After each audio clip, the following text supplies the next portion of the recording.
Hey, good afternoon, everybody. This is LALATE. It is hot here. I'm being eaten up alive. Now I know what it feels like to work for Carol.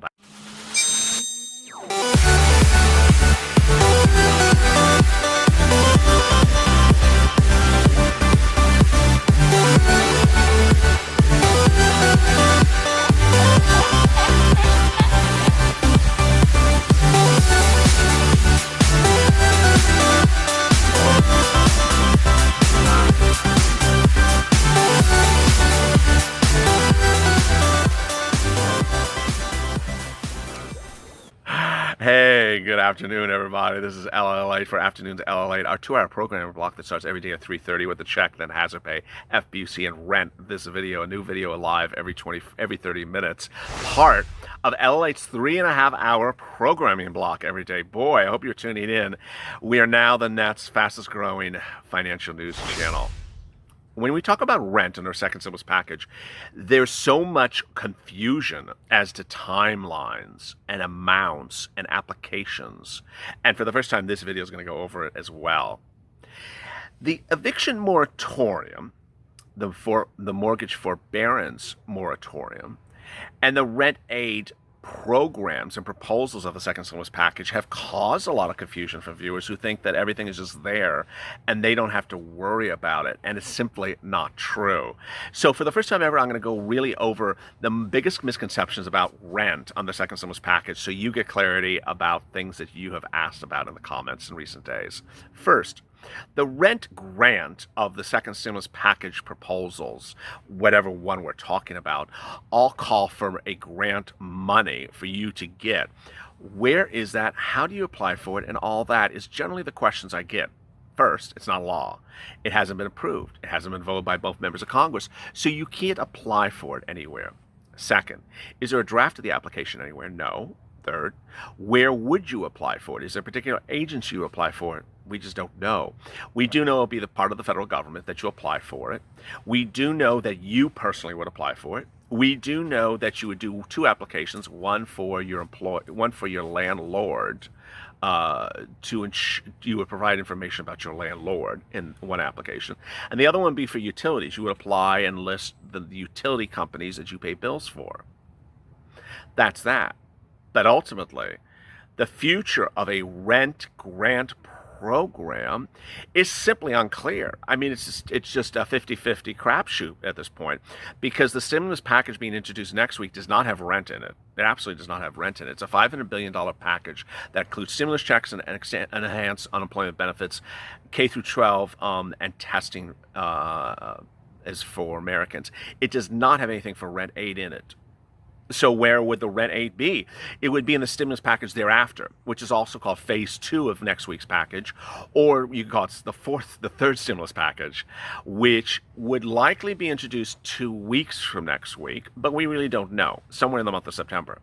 It's in that rent, hazard pay, state and local, PPP money, all these other things that people really just can't agree upon, food stamps, would be put in there. And it's at that point we would see clarity about how things are done, who applies, and where you apply, and all that wonderful stuff. But as you sit here on a smoking hot Saturday Labor Day weekend, is there a rent grant program for you to apply for today? No, not on a federal level. Now, on a state level, on a county level, on a city level, they're all over the place. And this is what's great news.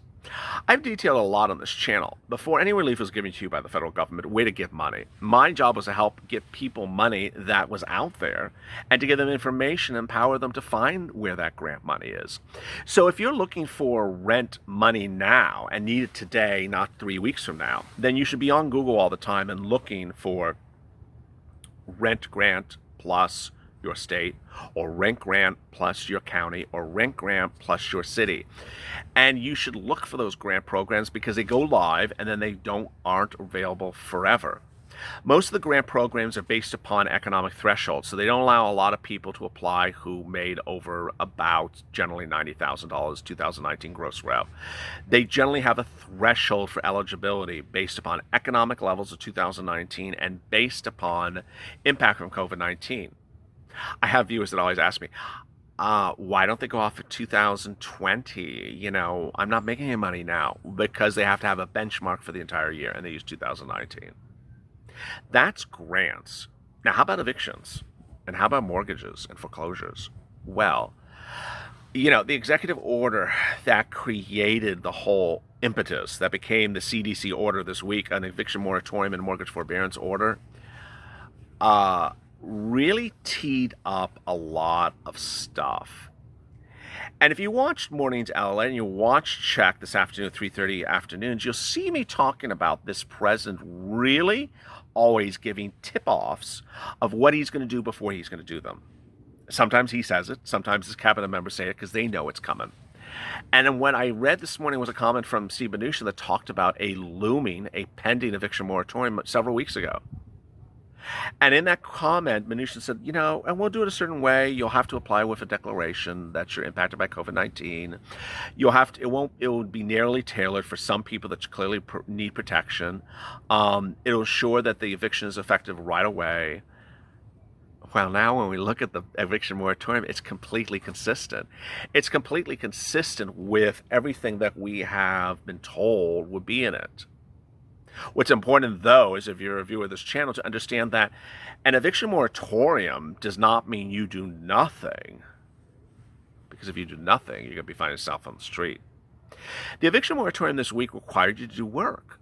And once again, I try to empower my viewers, and I've done a very good job of it so far. I've gotten viewers $5 to $20 million in EIDL loans. I've gotten my viewers hundreds of thousands of dollars, if not millions of dollars, in unemployment benefits that they're entitled to. And I've helped them find grant money and things like that. But when we're talking about eviction moratorium, it's again not supposed to be one of these second stimulus check situations where you just put your feet up and say, you can't evict me, nanny. Oh, yeah, they can if you didn't follow the rules. There's things you have to do under the eviction moratorium that I'm deeply worried that there's going to be people out there that think they don't have to do anything, or they're going to tell someone they don't have to do anything. They're going to tell people, you're fine, there's an eviction moratorium, do nothing. When the law says they have to do a lot. If you didn't go watch our video yesterday and the day before, some of those rules are quite strict. One of them is potentially you have to go and look for grants for rent. And if you don't get a rent grant you don't get an eviction moratorium. Another requirement allegedly is you provide a declaration that you can't meet rent under COVID-19. There are all these things that you're required to do. There's another requirement that you're supposed to provide proof that you got a first stimulus check or fall within the eligibility of a stimulus package relief. Okay, so this is not one of those things you just automatically get stuff. This is one of those things that you have to do a little bit more. And a little bit more does not mean a lot of work, but it just means you just can't sit around and do much of nothing. And that's why it's important when we look at rent aid that you do what you're supposed to do. For mortgage forbearance, it's the same situation. Mortgage forbearance, it's not as though everyone's protected under all circumstances and any circumstance. These requirements for these eviction moratoriums are only residential. They're only for certain economic levels. They're only for certain people that are impacted by COVID-19. They're only for hosts that are sweating bullets on a very hot summer afternoon. Boy, it is really hot out here. They're only for certain situations. And so you need to understand if you're eligible. $98,000, 2019 gross rev or less. Married couple, $198,000, 2019 gross rev or less. If you made, $300,000 last year and suddenly want to use an eviction moratorium, good luck. You could be on the street. If you want to do an eviction moratorium but haven't done a declaration, good luck. You'll be on the street. If you want to use the benefits of the program, you need to know the benefits of the program. You need to go to the CDC. You need to pull the order. And you need to listen to this channel because ultimately what I'm hearing from some viewers is, I don't have to do anything. I can't be evicted. Oh, yeah, you can. And so for some reason, whether it's stimulus checks, or people think the stimulus checks were sent out 5 weeks ago, I'm getting the check tomorrow, right? Or rent eviction. They say, I don't have to do anything. I can't be evicted. Yeah, you can. Or FPUC, where they say, I thought FPUC, the new 2.0 is extended next week and get the checks next week back to July. It seems as though some people seem to remove the verb from sentences lately and just sort of hear half of the sentence. And it's not their fault. There seems to be news reporters that are doing the same. As I detailed it earlier today, a lot of news reporters continually are taking quotes by these elected officials and only running half of the quotes, so it sounds like a half of the story. What you need to know is you need to know the entire story.